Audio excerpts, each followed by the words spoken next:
Did Trump steal the election? It's a wild proposition, especially given how Trump claimed he was the victim of a stolen election just 4 years ago. Nevertheless, to ignore the suggestion that Trump might steal the election himself is no different than Democrats clutching their pearls when Trump supporters claimed the same thing in 2020. I'd like to expose you to two theories on the allegation that Trump actually lost the election. The first theory asserts that Trump supporters and allied organizations used unsavory tactics that suppressed votes and left ballots uncounted. The other theory alleges that Trump stole the election in a nefarious scheme with the help of Elon Musk. Again, these are just theories, so please don't sue me. First, I'd like to introduce you to Greg Palast, an investigative reporter with an impressive resume. He's reported on outlets like The Guardian, BBC Television, and Rolling Stone. He's also had a string of New York Times bestsellers, including The Best Democracy Money Can Buy and Billionaires and Ballot Bandits. I say all of this so you know this information didn't come from some crackpot on a Reddit post. This is a serious guy with investigative chops who has a reputation to lose. He asserts that out of the 10 million provisional ballots cast in this recent election, 2.7 million of them were rejected. That's nearly a third, and that's enough ballots to change the outcome of an election. So what are provisional ballots? Well, they are given to someone when it appears that there are issues with that voter's registration or identification. You're given a ballot, you vote, they hold on to it until they can determine they're going to reject it or accept it. Any citizen can challenge another voter's registration, thus causing them to receive a provisional ballot. Palast's problem with this is that it was used aggressively, he thinks, and potentially in a discriminatory manner. Palast points the finger at True the Vote. This organization gained prominence after the 2020 election and was the basis of the 2000 Mules film by conservative filmmaker Dinesh D'Souza. Palast notes that True the Vote signed up 40,000 vote fraud hunters to challenge voter registrations. Their goal was to challenge 2 million voter registrations. As of August this year, 3 months before the election, they'd already challenged more than 850,000 registrations. That means there's 850,000 provisional ballots. The total number they challenged remains to be discovered. Palast says that almost all of these ballots were from people of color. In Georgia alone, they challenged nearly 300,000 registrations. One GOP official in a southern Georgia town alone challenged 4,000 voter registrations from a list that True the Vote provided to him. Take a listen to an excerpt of Palast on The Mark Thompson Show. Palast details the story of one of those 4,000 rejected and just how wild of a claim it was. 4,000 voters were blocked from voting, including, and you'll meet him in the film, Major Gamaliel Turner, career military officer, and in his 70s. I just spoke to him. His vote was challenged because why? Because he was one of 4,000 soldiers, all of them, just about all of them black soldiers at Fort Benning or in the Fort Benning area, who were assigned elsewhere. They were assigned to Syria. They were assigned to Germany. They were assigned to California in the case of Major Turner. And he calls up his county of voting office, the registrar, and says, "Where's my absentee ballot? The election's in a couple of days." And they say, "Well, Mr. Turner, you've been challenged." He says, "What does that mean?" "Well, we can't send you your ballot because someone has challenged your vote." And he said, "Well, what do I do about that?" And they said, "No problem. Just come into our office. Prove you're an American citizen. Prove that you still own your home in Georgia," which he does. It's on the property rolls. And then we'll give you your ballot. Now, may I add that Major Turner is African American?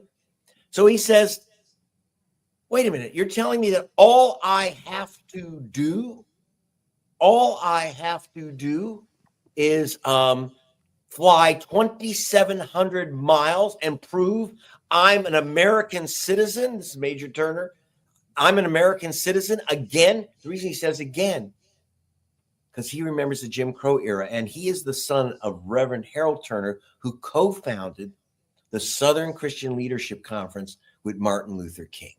And so you know what he did? He got his lawyer, Mark Elias, to fly from Washington, D.C. to Georgia. And eventually he did fly the 5,000 miles round trip to get his vote counted by order of a federal judge who, by the way, said, well, I'll let Major Turner have his vote. But the 4,000 others, those black soldiers, they were out of luck and they didn't get their ballots. And I just got off the phone with Major Turner. He sent in an absentee ballot this last election, a couple weeks before the election. And he just got a notice. He looked it up that they didn't count his ballot because it was supposedly received 2 days after the election. He mailed it 2 weeks before the election. These are the games that they're playing. Pallas asserts that if it wasn't for these rejected ballots, combined with other voter suppression tactics aimed at minorities, both Arizona and Nevada would have been won by Kamala Harris. Here's the kicker. Voting, if you're not eligible, is a felony. So out of those 2.7 million people that had their ballot tossed, how many do you think were arrested? I'll let Pallas give you the answer. There were 2.7 million provisional ballots rejected. And by the way, what's interesting, right? Supposedly these are not legal voters. Well, of 2.7 million people, how many did you arrest? Because it's a felony crime in every state and federal crime to vote or register to vote if you're not a legal voter. Of the 2.7 million voters, how many do you think were arrested for voting or registering illegally? Yeah, the answer. 2.7. The answer is none. None, zero, not one out of 2.7. So, but you know what? They're not. It's not just if it was random, it wouldn't matter, right? I'm a statistician. If it's random, it doesn't make a difference. It's not random. If you're Black, Hispanic, Asian American, the chance you'll be shunted to a provisional ballot is 300% higher than if you're white. And if you're Black, the chance your vote will be rejected as a provisional ballot rejected or other reasons it will be rejected is 7. If you're Black, it's 700% higher than if you're white. That's the official. By the way, I didn't come up with these numbers. They're from the United States government agencies. So if there were no arrests, but the ballots were tossed, what happened? Again, I'll let Pallas fill you in. About 60% of Americans mail in their ballots or vote early. If you mail in your ballot, most people, unlike Major Turner, when they were challenged, got their ballots. But here's the evil thing. They mail in their ballots. They don't know that they've been challenged, which they were challenging voters on election day and the day after. And so people whose votes were challenged, who mailed them in, don't know that their ballot was never counted. They could look online, but who checks their ballot, their mail-in ballot online? And the only way you can cure it is by literally physically going into, as they told Major Turner, you have to physically go into your registrar's office with ID proving you're a citizen, proving you live where you live. Now, onto the more nefarious plot to steal the election. This is the stuff that tinfoil hats are made of. Meet Stephen R. Spoonamore. He believes, and I quote, "It is a near certainty the results have been changed at a scale which reversed the U.S. presidential election." He claims that 4 states, Arizona, Michigan, North Carolina, and Wisconsin, had their outcomes reversed as a result of a nefarious plot. He believes a head recount will show that Harris actually won the election. So who is Spoonamore? Well, he's a Republican and a local parks commissioner who says it's his duty as a public official to bring things that he's uncovered to light. He spells out his case in a letter that he's titled Duty to Warn, which he has sent to Vice President Kamala Harris. In this letter, he says, quote, "You should reverse your concession, call for both a full investigation of criminal activity, and demand hand recounts in all 7 swing states. In my professional view, there are multiple and extremely clear indications the presidential vote was willfully compromised." In Spoonamore's letter, he cites another letter from Free Speech for People. That is signed by Duncan Buell and a handful of other consultants, advisors, professors, and security experts. That letter that he quotes warns of a hack that could cause serious implications for the 2024 election. It says, quote, "In 2022, records, video camera footage, and deposition testimony produced in a civil case in Georgia disclosed that its voting system, used statewide, had been breached over multiple days by operatives hired by attorneys for Donald Trump. The evidence showed that the operatives made copies of the software that runs all the equipment in Georgia and certain other states and shared it with Trump allies and operatives." Even more scary is what they say a little bit later on in the letter. I quote, "Subsequent court filings and public records requests revealed that the breaches in Georgia were part of a larger effort to take copies of voting system software from systems in Michigan, Pennsylvania, Colorado, and Arizona, and do share the software in the operative's network. According to testimony and declarations by some of the technicians who have obtained copies of the software, they have had access for more than 3 years to the software for the central servers, tabulators, and highly restricted election databases of both election systems and software and Dominion voting systems, the two largest voting system vendors constituting the most severe election security breach publicly known. Here's the crazy thing about those two systems. They account for a large share of the votes cast in this country. As the letter notes, quote, combined, their equipment counts nearly 70% of all votes nationwide. And these two companies are heavily represented in the swing states. Take a listen to these figures. Georgia, 100% of the votes counted on Dominion machines. Nevada, 98% on Dominion, the rest on election systems and software. North Carolina, 92% of the ballots counted by election systems and software. Arizona, 96% use either Dominion or election systems and software. Michigan, 69% of ballots are counted on Dominion or election systems and software equipment. Pennsylvania, 89% of ballots are counted using Dominion or election systems and software equipment. Wisconsin, 97% of votes are counted using election systems and software or Dominion. Okay, so we've all been down that road of digital voting machines. It's so 2020, and it caused a massive lawsuit against Fox News. But what Spoonamore is getting at isn't just deja vu of 2020. It merely shows how Trump and his team gained access to voting machine software. They've seen it, they know how it works. Let's just say an evil genius sees this, they might be able to use it to their advantage, electorally. So here's the scam, according to Spoonamore. Spoonamore says, and I quote, approximately 600,000 votes are for Donald Trump, but with no down-ballot choices. These are either inserted bullet ballots for the presidential race or manipulated data fields. They are surgically added to totals in limited jurisdictions and within only the 7 swing states. This historically unprecedented set of numbers found in the 2024 swing states is absent in every other state. In Arizona, Michigan, North Carolina, and Wisconsin, the effect of these drop-off votes reverses the voter's will and even more improbably always pushes the winning margin beyond the mandatory recount numbers. It is a result too perfect for belief. It is a bespoke and programmed outcome. In other states, including Pennsylvania and Nevada, removing these strange and bespoke added votes, it appears Donald Trump may have won the cast votes, but with a margin which would force recounts. The inserted votes raise his totals to avoid any scrutiny during mandatory recount results, which would have slowed his claim on the presidency. In Georgia and Florida, the same pattern exists with unclear impact on the results. Now you may be going, how can this happen? Wouldn't that be a massive operation to rig an election with a bunch of ballots?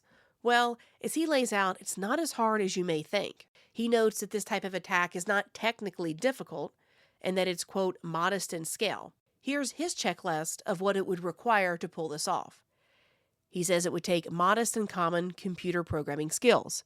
You would need access to 10 to 100 tabulators or to the handful of facilities programming them in advance. You would need a credible database of voter IDs of non-voters around which to create these false ballots.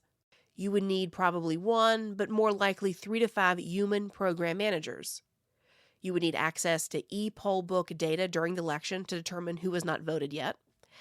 And possibly you would need human access to some tabulators during counting. Spoonamore says if he was the one organizing this, he would expect to have a core team of 6 to 10 people, and operating costs would be under $10 million with a timeline of 3 to 12 months. Now think about that. Trump took in more than $1 billion, so $10 million for something like this isn't unplausible. He definitely had the money to do it. And let's face it, the man has been running for president for 4 years, so a timeline of 3 to 12 months is incredibly doable. Spoonamore notes that the tell in this entire scheme is, quote, a historically absurd number of Trump-only bullet ballots or undervote ballots. He says this is something that we've not seen before and should really raise an alarm with people.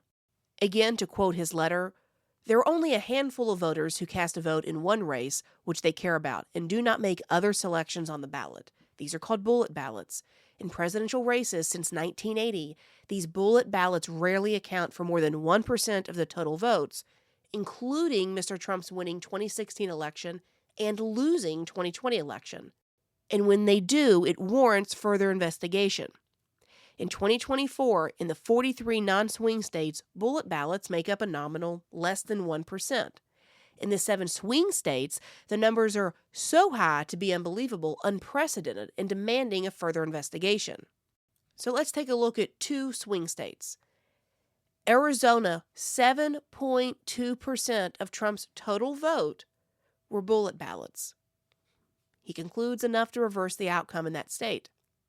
Nevada, 5.5% of Trump's total vote were bullet ballots. He says those were enough to exceed the recount threshold.